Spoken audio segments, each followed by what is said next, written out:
Assalamualaikum my dear students, welcome to lecture number 6 of the subject Research Methods in Business. Hope you are all doing well and in good health. I am your companion Abdul Hasib Tahir for the learning and sharing journey under the instructions of Southern Business School ISP Multan.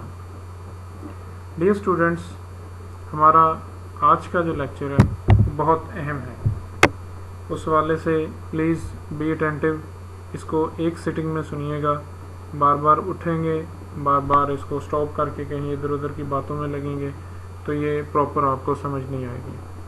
Research का आज का जो lecture है ये बहुत अहमियत का हामिल है, क्योंकि जिस तरह हमने पहले भी एक दफ़ा बात की थी कि नक्शा होता है ना, किसी रोड मैप होता है किसी जगह पे जाने का, तो कंसेप्चुअल फ्रेमवर्क के हवाले से आज हमारा लेक्चर है। और आज वही हम एक किस्म का जो हमारा रिसर्च पेपर होता है या रिसर्च एजेंडा होता है, हम उसके एक नक्शा बनाने की जो है ना वो आज बात करेंगे, और वो कैसे होता है, क्या होता है उसमें, और किन पॉइंट्स को मिला के वो नक्शा बनता है, हम उनका आज का तज़किरा करेंगे। चलिए आज का लेक्चर जो है वो स्टार्ट करते हैं। Theoretical framework and hypothesis development आज का लेक्चर है। चैप्टर नंबर 5 है बुक में से, और पेज नंबर 71 से स्टार्ट होता है। इंट्रोडक्शन यहाँ पे यही है, मैं सिंपल सा इंट्रोडक्शन दे के आगे जो है ना वो जाना चाहूँगा कि एक थ्योरेटिकल फ्रेमवर्क या कंसेप्चुअल फ्रेमवर्क जो है वो एक बेस है, एक तस्वीरी खाका है हमारे उस तमाम रिसर्च के सफ़र का जो कि हम करने जा रहे हैं या करना चाह रहे हैं। दोनों सूरतों में करने जा रहे हैं उस सूरत में होगा जब हम इसको एक प्रपोजल की फॉर्म में अभी लिख रहे हैं, और कर चुके हैं उस वक्त होगा जब हम एक थीसिस पे होंगे या हम इसको पेपर की शक्ल में दे रहे होंगे, रिसर्च आर्टिकल की सूरत। तो हमें बेसिकली उसको क्लियर करने के लिए हमें एक फ्रेमवर्क बनाना पड़ता है, जिसको कंसेप्चुअल फ्रेमवर्क भी कहते हैं, जिसको थ्योरेटिकल फ्रेमवर्क भी कहते हैं। ठीक है, तो आज का हमारा जो है मेजर जो टॉपिक वो यही होगा कि थ्योरेटिकल फ्रेमवर्क किन चीज़ों पर बनता है। वो बेसिकली वेरिएबल्स होते हैं। हमने दो वेरिएबल्स तो देखे थे, डिपेंडेंट और इंडिपेंडेंट, दो आज मज़ीद हैं, उनको भी ऐड करेंगे। तो इस तरह हम ये चार जो वेरिएबल्स हैं ये देखेंगे जो कि मिल के एक थ्योरेटिकल फ्रेमवर्क बनते हैं। इसके बाद हमारी ये सारी चीज़ें थीसिस हाइपोथेसिस के हवाले से, और इनको हम फिर बाद में देखते हैं। अभी आइए हम देखते हैं वेरिएबल क्या है, और ये डिपेंडेंट, इंडिपेंडेंट, मॉडरेटिंग, मीडिएटिंग, ये वेरिएबल्स की कौन सी इकसाम है। जी, चैप्टर नंबर 5 हमारा यहाँ से स्टार्ट होता है।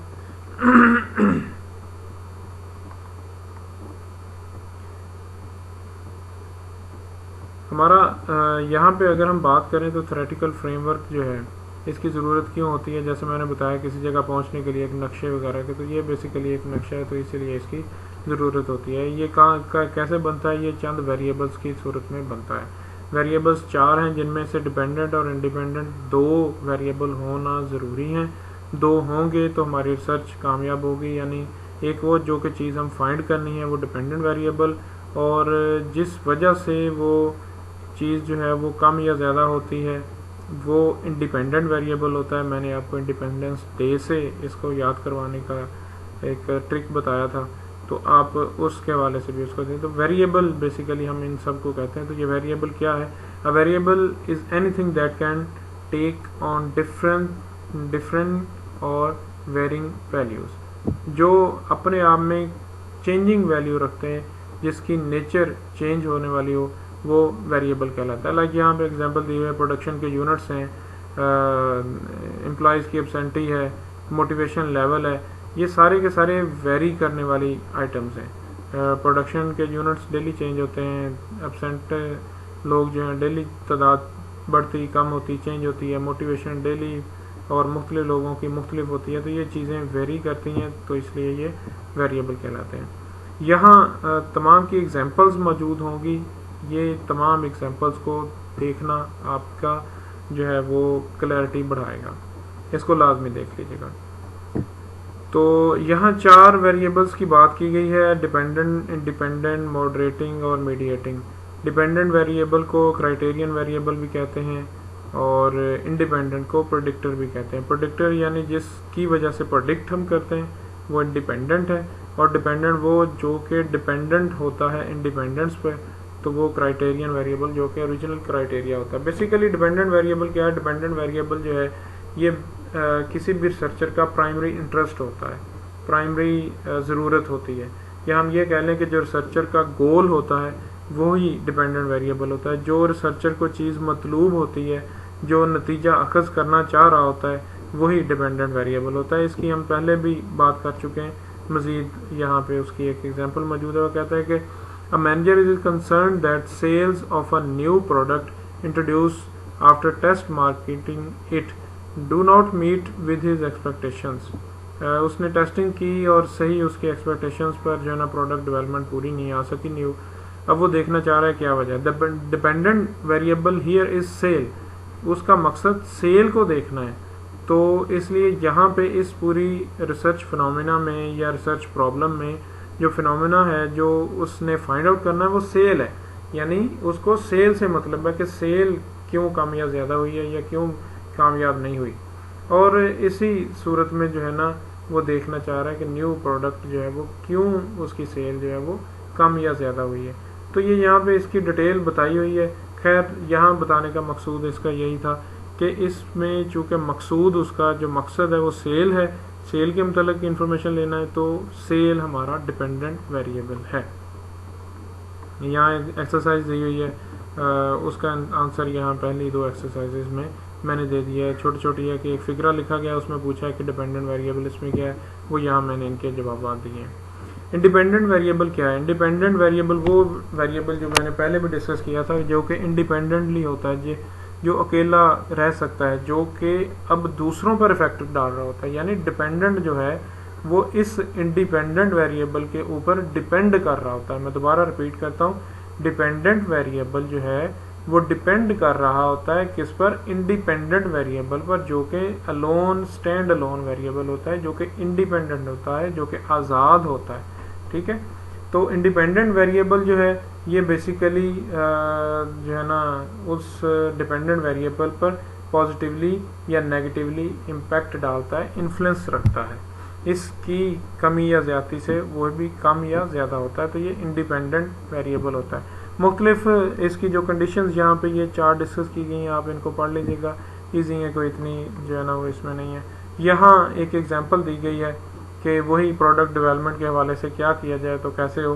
तो वो उसमें ये बात की गई है कि जैसे जैसे जो है ना न्यू प्रोडक्ट हम लॉन्च करते जाते हैं तो स्टॉक मार्केट प्राइस जो है ना वो बढ़ती है, स्टॉक मार्केट प्राइस बढ़ती है।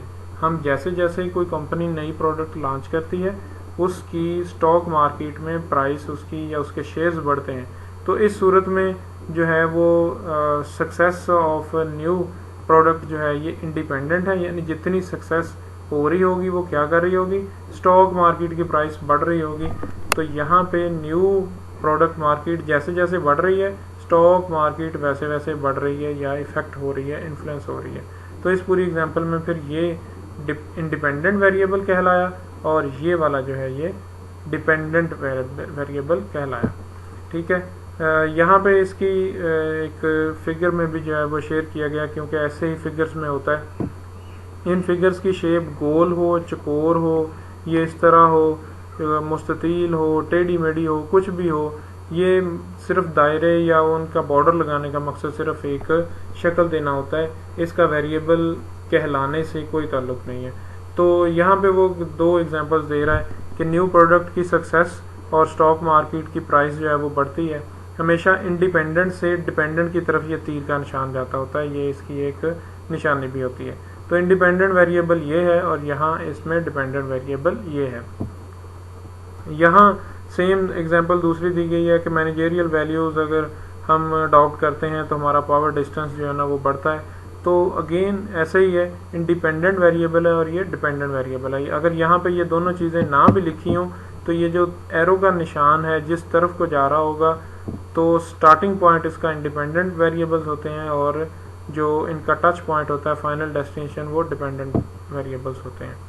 इनकी एक्सरसाइजेज हैं, इनको आप प्लीज़ जो है ना वो लाजमी देखिएगा और खुद से करने की कोशिश कीजिएगा। तीसरा जो इसमें है मॉडरेटिंग वेरिएबल है, इसको एक्सट्रानियस वेरिएबल भी कहते हैं। Moderating variable is one of that has strong contingent effect on the dependent variable relationship, यानी इंडिपेंडेंट और डिपेंडेंट के वेरिएबल रिलेशन को contingent effect इसका जो है ना वो, contingent से क्या मुराद होता है, डिपेंडेंट या फिर कंडीशनल, ठीक है ना। तो यानी मॉडरेटिंग वेरिएबल ऐसे वेरिएबल हैं जिनका कॉन्टिजेंट इफेक्ट होता है, कंडीशनल इफेक्ट होता है किस पर, इंडिपेंडेंट और डिपेंडेंट के रिलेशनशिप के ऊपर, ठीक हो गया। तो ये बेसिकली मॉडरेट कर रहा होता है, इनके रिलेशनशिप को मॉडरेट कर रहा होता है। मॉडरेट करने से मुराद होता है चेंज करना। यहाँ एग्जांपल लेते हैं, वो कहता है जी कि अवेलेबिलिटी ऑफ रेफरेंस मैनुअल्स, यहाँ पूरी एक एग्जांपल दी हुई है कि वो एम्प्लॉइज़ जो कि हेल्पिंग बुक्स जो हैं, जिनको मैनुअल्स कहते हैं, बुक मैनुअल्स या हेल्पिंग मैनुअल्स कहते हैं, जो एम्प्लॉइज़ हेल्पिंग मैनुअल्स इस्तेमाल करते हैं, उनके प्रोडक्ट्स जो फिनिश गुड्स होती हैं उनमें नंबर ऑफ़ रिजेक्शंस जो हैं वो कम होती हैं। तो इस एक सिचुएशन को दो वेरिएबल्स में तकसीम किया गया कि अगर वो रेफरेंस मैनुअल्स यूज़ करते हैं, यूज़ होते हैं, वहाँ पे अवेलेबल होते हैं, तो ये इंडिपेंडेंट वेरिएबल है, और नंबर ऑफ़ रिजेक्ट्स कम होना या ज़्यादा होना ये डिपेंड करता है रेफरेंस मैनुअल के होने पर। गो के और बहुत सारे इंडिपेंडेंट वेरिएबल्स की यहाँ लिस्ट हो सकती है, एम्प्लॉइज़ की नाअहली हो सकती है, या वक़्त की कमी या ज़्यादती हो सकती है, चीज़ों का सही क्वालिटी में मौजूद होना या ना होना हो सकता है। लेकिन इस सारे फिनोमिना में एक जो चीज़ यहाँ पे सिर्फ शेयर अभी की गई है एग्जांपल के लिए, वो यही है कि नंबर ऑफ़ रिजेक्ट्स किस लिए, किस चीज़ पर इफ़ेक्ट, किस वजह से इफ़ेक्ट होते हैं, वो है कि अवेलेबिलिटी और रेफरेंस मैनुअल्स की मौजूदगी होना। अगर मौजूद होंगे तो एम्प्लॉइज़ ज़ाहिर है उसको पढ़ेंगे, हेल्प लेंगे, और नंबर ऑफ़ रिजेक्शन उनकी कम होंगी डेफिनेटली। जितना ये कम होंगे उतना ये बढ़ते जाएंगे। तो ये रिवर्स रिलेशनशिप है। अच्छा, इसमें हम बात कर रहे थे, एग्जांपल हमारी है मॉडरेटिंग वेरिएबल की। तो दूसरी सिचुएशन ये बताई गई है कि अगर सेम सिचुएशन में एम्प्लॉइज़ का अपना इंटरेस्ट जो है वो ना हो उसको पढ़ने में, ठीक है, उनका ध्यान इस तरफ ना हो, इंक्लाइनेशन, उनका इंटरेस्ट और उनका ध्यान अगर इस तरफ ना हो, तो ये एक इस पर बैरूनी सतह से फोर्स डालता है, इम्पैक्ट डालता है। ये एरो का निशान है। जो मॉडरेटिंग वेरिएबल होते हैं वो इस डिपेंडेंट और इंडिपेंडेंट वेरिएबल के जो एरो का निशान है उसके ऊपर आके गिरता है, ठीक है, उसके ऊपर आके गिरता है। अब ये चाहे जिस भी जगह पे हो उसका इससे कोई लिंक नहीं है। मैं इसको अभी आपको जो है ना वो समझाता हूँ उस पर पेंट पर। जी सपोज ये जो है ना वो दो वेरिएबल हैं, एक आईवी है, एक डीवी है। बुक में जो दिया गया है ना वो यहाँ पे ऐसे निशान लगाया गया है, ठीक है।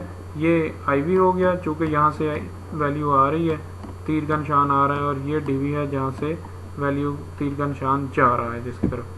कहता जो मैंने कहा है, जो प्रेजेंटेशन इसकी होती है, जो इसके ऊपर आके ऐसे लगता है इसके रिलेशन के ऊपर, वो भले ऐसे ही मेरे ये बनाने की तरह टेढ़ा मेढ़ा ही हो, तो ये मॉडरेटर होता है, ठीक है, मॉडरेटर वेरिएबल। अब यही अगर दूसरी एग्जांपल में ये एक वेरिएबल यहाँ पे है, दूसरा वेरिएबल सपोज डीवी यहाँ पे है, मैं तीर का निशान जो है ना यूं करके तो यूं लगा दूं। अब इस सूरत में भी जो भले यहाँ से आके लगे इसके ऊपर या तीर का निशान इधर से आके लगे, दोनों सूरतों में जो इस जगह या इस जगह जो वेरिएबल होगा वो ये मॉडरेटर वेरिएबल होगा। तीसरी जो है वो कंडीशन अगर यही ऐसे ऐसे मुस्ततील में हो, ठीक है, और ये ऐसे करके हों, ठीक है, सपोज वैसे तो ये लेफ़्ट साइड पे होते हैं जो वेरिएबल है ना आईवी, ये 99% लेफ़्ट साइड पे होते हैं, ये एक इसका प्रोटोकॉल है। लेकिन सपोज अगर इस तरह हो तो इस सूरत में ये आईवी है, ये इसका डीवी है। अब भले ये कर्व में है, ये लाइन, ये पूरी की पूरी लाइन जो है ये कर्व में है भले, तो भी इसको जो है वो इसी कंडीशन में गिना जाएगा कि अगर इसके ऊपर किसी भी तरफ से यूं करके तीर का निशान एक आ रहा है, ठीक है, और ये वेरिएबल शो कर रहा है, तो ये मॉडरेटिंग वेरिएबल ही कहलाएगा, ठीक है। तो अगेन हर सूरत में ये मॉडरेटिंग वेरिएबल ही कहलाएगा। अच्छा, अब आगे बात ये डिफरेंट इसकी जो है ना वो चीज़ें हैं, इसको आप देख लीजिएगा। ये एग्जांपल भी है कि अगर ट्रेनिंग प्रोग्राम है उसके लिए विलिंगनेस टू लर्न जो लोग हैं वो इस हिसाब से, और ये एरो यहाँ पे बनता है। मज़ीद अगर हम इसमें जो है ना वो देखें तो effects for those high growth needs, तो उस सूरत में है। ये बेसिकली ये एग्जांपल है कि ट्रेनिंग जो है ना वो किन लोगों पर इफ़ेक्ट करती है। यहाँ पर मॉडरेटर के तौर पे इस चीज़ को शो किया गया है कि जो लोग, ये सिंपल तो कर्व ये जाएगी ना ऐसे, लेकिन जिन लोगों में आगे बढ़ने की ज़्यादा ख्वाहिश है उनके लिए ये जो है ना वो कर्व यहाँ से शुरू हो रही है, यानी मज़ीद विलिंगनेस टू लर्न है। वो ज़ीरो से उनकी विलिंगनेस नहीं है, उनकी विलिंगनेस यहाँ से है, यानी हाई लेवल से पहले स्टार्ट हो रही है।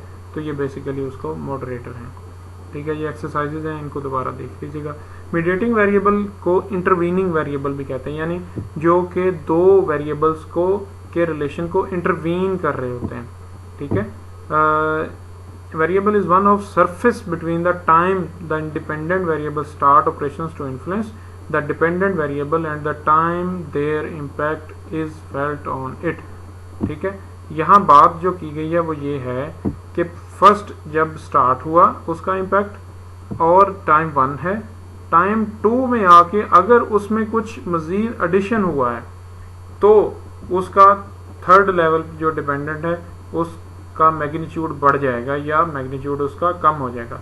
कहने से मुराद ये है, कहते हैं जी वर्कफोर्स डाइवर्सिटी है, जो वर्कफोर्स डाइवर्सिटी से मुराद ये है कि जितनी लेबर फोर्स जो है ना डाइवर्स होगी, पढ़े लिखे भी होंगे, ना पढ़े लिखे भी होंगे, एज वाइज भी बड़े छोटे, मर्द और औरत, और इस तरह डाइवर्सिटी हो, उनमें काफ़ी सारा मिक्सचर हो, तो कहता है जी ऑर्गेनाइजेशनल इफेक्टिवनेस बढ़ती है। ये एक सिंपल उसने एक फिनोमिना बनाया। अगर हम ये दरमियान वाले को हाइड कर दें, अभी इसको हाइड कर दें, तो ये कहता है जी ये ऐसे इसका रिलेशनशिप है, ये डीवी है, ये एवी है। तो ये दो टाइम का फ्रेमवर्क है सिंपल। अगर हम उसको टाइम की सूरत में देखें कि अभी वर्कफोर्स डाइवर्सिटी है और ये डिपेंडेंट वेरिएबल है, टाइम 3 या 2 अभी कह लें इस सूरत में। जब वो कहते हैं जी कोई वेरिएबल ऐसा इसमें इंटरवीन करे, मीडिएट करे इनके रिलेशनशिप को, तो वो क्या है, क्रिएटिव सिनर्जी, कि अगर इनकी जो डाइवर्स वर्कफोर्स है ये अगर सिनर्जी क्रिएट करते हैं, यानी आपस में मिलके इनका इम्पैक्ट पहले बढ़ता है, इम्पैक्ट बढ़ने के बाद ये ऑर्गेनाइजेशनल इफेक्टिवनेस की तरफ आएंगे, तो जो इम्पैक्ट यहाँ पे सपोज अगर 20% आ रहा है तो इसके थ्रू ये 30% हो जाएगा, ठीक है। अगर यहीं पर हो कि डिस्करेज करने वाले जो है ना मौजूद हैं, डिस्करेजिंग पीपल्स हैं, तो वर्कफोर्स डाइवर्सिटी होगी, वो डिस्करेजिंग की तरफ आएंगे, रिलेशनशिप मजीद वीक हो जाएगा, और उसका इम्पैक्ट जो इस पे आएगा, अगर ये पहले 20% था तो ये फिर 10% तक रह जाएगा। ठीक हो गया। होपफुली ये एग्जांपल आपको थोड़ा सा क्लियर कर गई होगी, लेकिन इसको जब आप मजीद समझेंगे तो आपको पता चल जाएगा। अगेन इसमें जो एरोज के दरमियान में आ रहा होता है, वो सर्कल में हो, डिब्बे में हो, किसी भी सूरत में हो, मुस्ततील में हो, वो मीडिएटिंग वेरिएबल होता है। यानी अगर ना भी कहीं लिखा हो ये डिपेंडेंट, मीडिएटिंग, इंडिपेंडेंट कुछ भी, तो आपको इस प्रेजेंटेशन से ही पता चल जाना चाहिए कि कौन सा मीडिएटिंग वेरिएबल है। अगेन इसकी एग्जांपल जो है वो मैं आपको यहाँ पे शेयर करता हूँ। सपोज ये एक जो है ना वो वेरिएबल है, ठीक है, और ये दूसरा वेरिएबल है, और ये यहाँ पे तीसरा वेरिएबल है। अब अगर मैं ये कहूँ कि ये इस तरह है, ये तीर का निशान यहाँ से यहाँ तक आया और ये यहाँ तक आया, तो आपको भूलना नहीं चाहिए ये इस वक्त मॉडरेट कर रहा है, मॉडरेटर है, ठीक है। अगर मैं यही कहूँ कि ये इसको यहाँ तक आ रहा है और ये रिलेशन ऐसे है, मैंने तीर का निशान इधर को लगा दिए, तो अगेन अब ये मॉडरेटर है, ठीक है। अब अगर मैं यही कहूँ ये ऐसे है और ये ऐसे है तीर का निशान, तो अब ये डीवी हो गया, ये आईवी हो गया और ये मॉडरेटर हो गया। ठीक है, अभी अगर इसको मैं ये देखूं आपको समझाने के लिए कि इसमें यूं करके ये आया, यहाँ से इधर गया, तो इस सूरत में अब ये बन गया मीडिएटर। ठीक है, बाकी सारी एग्जांपल्स और थी, ये बन गया मीडिएटर, यानी अब ये दरमियान में आ रहा है, मीडिएट कर रहा है। याद रखें जो मैंने कहा कि ये दरमियान में आता है, भले ये चीज़ें ना लिखी हों, तो ये मीडिएटर कहलाता है। अब यहाँ पे इसका जो है ना वो साइड पे है, तब भी ये दरमियान में चूँकि आ रहा है, यहाँ से इसके समझे इफ़ेक्ट्स यहाँ पे पड़ रहा है, मज़ीद इसका इफ़ेक्ट जमा या नफ़ी होकर मज़ीद इस पे जा रहा है, तो ये मीडिएटर है। अब अगर इसको दोबारा मैं साफ़ करके यहाँ पे ये बनाना चाहूँ, ठीक है, ये ऐसे हो, ये भले डिब्बा हो, ये भले त्रिकोण हो, ठीक है, तो इस सूरत में मैं ये तीर के निशान ऐसे और ऐसे लगा दूं, तो ये आईवी होगा, ये डीवी होगा और ये जो है वो मीडिएटर होगा। ठीक है, मॉडरेटर नहीं होगा, मीडिएटर होगा, क्योंकि ये एरो के निशान इसके अंदर से होके जा रहे हैं किस्म के। तो ये इसकी प्रेजेंटेशन है बेसिकली। ठीक है, अब यहाँ पे एक फ्रेमवर्क बताया गया है जिसमें मीडिएटर और मॉडरेटर दोनों ऐड किए गए हैं। ये इनकी तफसील है, यहाँ पे इनकी एक्सरसाइजेस की, इनको आप पढ़ लेंगे जब, तो आपको मज़ीद एक्सप्लेनेशन मिल जाएगी। टाइम की कमी की वजह से मैं जो है ना वो यहाँ नहीं बता सकता, क्योंकि काफ़ी जो है ना वो टाइम अभी गुजर चुका है और थोड़ा सा और रहता है बताने वाला। तो वर्कफोर्स डाइवर्सिटी है, ये आईवी है, ये डीवी है, ये इनके रिलेशन को मीडिएट कर रहा है, मीडिएटर है इनमें, और ये इनको मॉडरेट कर रहा है, ये इन दोनों के रिलेशन को मॉडरेट कर रहा है, ना कि इस और इसके रिलेशन को, ये इस और इसके रिलेशन को मॉडरेट कर रहा है। ठीक हो गया जी। अच्छा, अब बाकी हमारी बात के ये थ्योरी जो है वो फिर कैसे जनरेट होती है। यहाँ ये मैंने कुछ चीज़ें जो है ना वो इम्पोर्टेंट हाईलाइट की हैं। It is a logically developed described and elaborated network association among variables. हमारा जो है ना वो एक हाइपोथेसिस या जनरेटेड थ्योरी है। बेसिकली क्या होता है कि हम अपने वेरिएबल्स जो है ना वो देखते हैं, ये वेरिएबल्स, इनका रिलेशनशिप्स ऐसे करके फाइंड आउट करते हैं, इनके मीडिएटर मॉडरेटर्स फाइंड करते हैं, हम इनको जो है ना हाइपोथेटिकली मॉडल्स में ले जाते हैं, इनको हाइपोथेसिस में कन्वर्ट करते हैं। हाइपोथेसिस जो है ना वो क्या होते हैं, फर्जी स्टेटमेंट या जिसको मफरूज़ा कहते हैं। तो उसके बाद हम एक उस स्टेटमेंट को जो है ना वो एक फाइनल रंग दे देते हैं। वही बेसिकली हमारी थ्योरी जनरेट हो रही होती है। यहाँ पे भी बात हो रही है कि कंपोनेंट्स क्या हैं एक रिसर्च फ्रेमवर्क के। पहला तो ये है कि वेरिएबल जो है ना क्लियरली डिफाइंड होने चाहिए किसी भी एक थ्योरेटिकल फ्रेमवर्क के। जो अभी हमने फ्रेमवर्क बनाए ना वो डिब्बे डिब्बे और ये वो पूरा एक शक्ल जो है वो थ्योरेटिकल फ्रेमवर्क होता है। तो वेरिएबल जो हैं ये क्लियरली डिफाइंड होने चाहिए। कंसेप्चुअल मॉडल जो है वो उसका मुकम्मल रिलेशनशिप्स जो हैं वो बयान करने चाहिए उसको, और क्लियरली उनके रिलेशनशिप्स जो हैं वो आइडेंटिफाई होने चाहिए। तो ये सारे का सारा जो कंसेप्ट है ये हमारा कंसेप्चुअल मॉडल होता है। यहाँ बहुत अहम बात जो है ना वो डिस्कस की गई है। Conceptual model helps you to structure your discussion of the literature. हमारा प्रीवियस जो लिटरेचर है उसकी डिस्कशंस को हम कोई एक रंग देते हैं, एक पिक्चर में ले आते हैं, बजाय इसके कि कोई 15-20 सफ़ों की इबारतें पढ़े। वो सिर्फ एक पिक्चर देख के पढ़ सकता है कि किस चीज़ का किस पर इम्पैक्ट आ रहा है और क्या इन्फ्लुएंस आ रहा है और कौन सा इनके रिलेशन को वीक या स्ट्रॉन्ग कर रहा है, यानी मीडिएटर और मॉडरेटर वगैरह। A conceptual model describes your idea about how the concept in your model are related to each other. हमारा कहता है जी कंसेप्चुअल मॉडल जो है वो हमारे आइडिया को भी शेयर करता है कि कैसे ये वेरिएबल्स एक दूसरे के साथ रिलेट कर रहे हैं। ये एक डायग्राम होती है, स्केचिक जो है ना डायग्राम होती है, जो कि रीडर को विजुलाइज करती है और उसको थ्योरी बनाने में जो है ना वो हेल्प आउट करती है।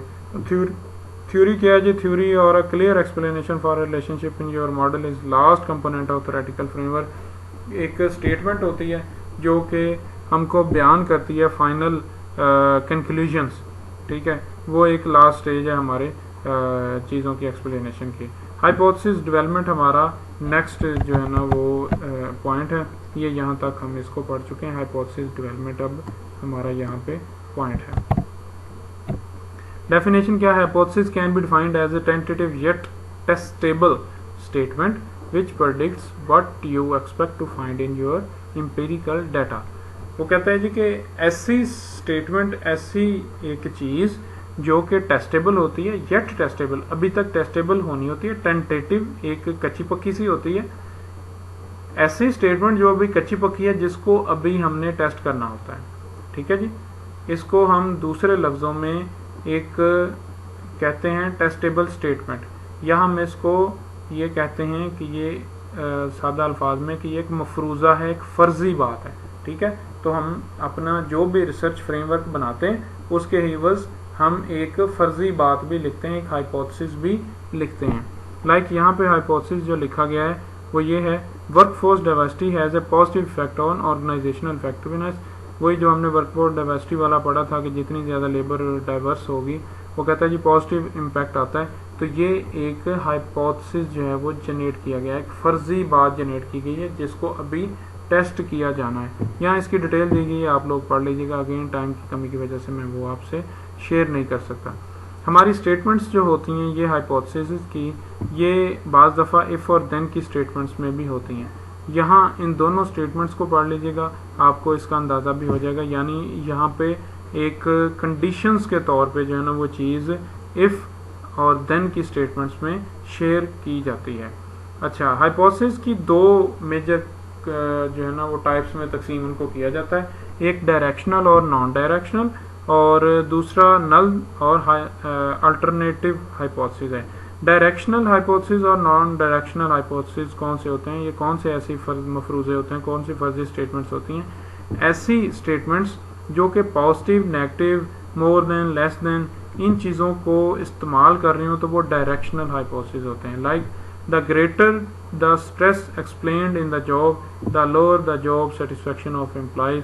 कहता है जितनी ज़्यादा स्ट्रेस बढ़ती जाएगी, एक्सपीरियंस होती जाएगी किसी जॉब में, उसकी सेटिस्फेक्शन एम्प्लॉय की उस जॉब में वैसे वैसे कम होती जाएगी। अब देखें दोनों में रिलेशनशिप भी है पॉजिटिव नेगेटिव के हिसाब से, और इनका रिवर्स रिलेशन, और एक डायरेक्शन दी गई है कि जितना ज़्यादा बढ़ती जाएगी उतनी ज़्यादा कम होती जाएगी, ठीक है। रिवर्स रिलेशनशिप है और स्ट्रेट रिलेशनशिप है।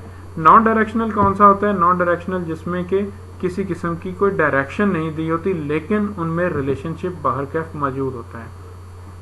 Non directional hypothesis are those that do postulate a relationship or difference but offer no indication of the direction of these relationship or differences.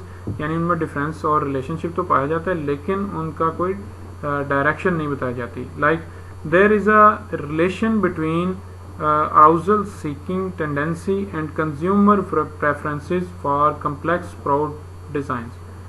अब जो लोग ज़्यादा कॉन्शियस होते हैं, सीख करते हैं, ढूंढते हैं कि हमें नए नए डिज़ाइन मिले, वो कहता है कंज्यूमर की प्रेफरेंसेस उन प्रोडक्ट्स के डिज़ाइन के हवाले से कम्प्लेक्स होती हैं। अब यहाँ पे कम्प्लेक्स किस तरफ को होती है, नेगेटिवली या पॉजिटिवली? कम्प्लेक्स से मुराद यहाँ मुश्किल वाला नहीं, कम्प्लेक्स से मुराद यहाँ पे उनको इन डेप्थ स्टडी वाला है, तो वो कोई डायरेक्शन नहीं है पॉजिटिवली या नेगेटिवली। दूसरा, there is a difference between the work ethics values of American and Asian employees. अब अमेरिकन और एशियन एम्प्लॉयज़ के वर्क एथिक्स में डिफरेंस है। कितना डिफरेंस है? अच्छा है या बुरा है, ज़्यादा है या कम है, किस तरफ को है, कौन सा हाई है कौन सा लो है, कोई यहाँ नहीं बताया गया। तो ये नॉन डायरेक्शनल हाइपोथेसिस है। यहाँ मज़ीद इसकी डिटेल दी गई है, वो आप देख लीजिएगा। नल हाइपोथेसिस और alternate hypothesis. Null hypothesis is a hypothesis set up to be rejected in order to support an alternative hypothesis labeled HA। Null hypothesis वो कहता है H और उसकी बेस में जो है वो इंटरसेक्ट में 0 होता है। नल हाइपोथेसिस ऐसा है जो कि रिजेक्ट हो सकता है किस सूरत में? अगर अल्टरनेट हाइपोथेसिस आके उसको चेंज कर सके या रिजेक्ट कर सके। When used the null hypothesis is presumed true until statistical evidence। कहता है कि जो नल हाइपोथेसिस है तब तक ट्रू गिना जाता है जब तक के स्टैटिस्टिकल एविडेंस कोई उसका मौजूद ना हो जाए। ठीक है, तो नल हाइपोथेसिस बेसिकली नेगेटिविटी की तरफ शो करते होते हैं, और जो अल्टरनेट हाइपोथेसिस हैं वो नेगेटिव की बजाय पॉजिटिव की तरफ और स्ट्रेट फॉरवर्ड्स को जो है ना वो शेयर करते हैं। इनको जब आप पढ़ेंगे तो आपको ज़्यादा आसानी से मज़ीद समझ आएगी, वरना अभी आप शायद कंफ्यूज हो रहे हों। या कम से कम 2 से 3 दफ़ा इन चीज़ों को सुनिएगा और पढ़िएगा लाजमी एक दफ़ा, तब जाके आपको ये चीज़ें क्लियर होंगी, क्योंकि ये बहुत अहम पॉइंट्स हैं। अगर ये नहीं क्लियर होंगे तो आप आगे नहीं जा सकते।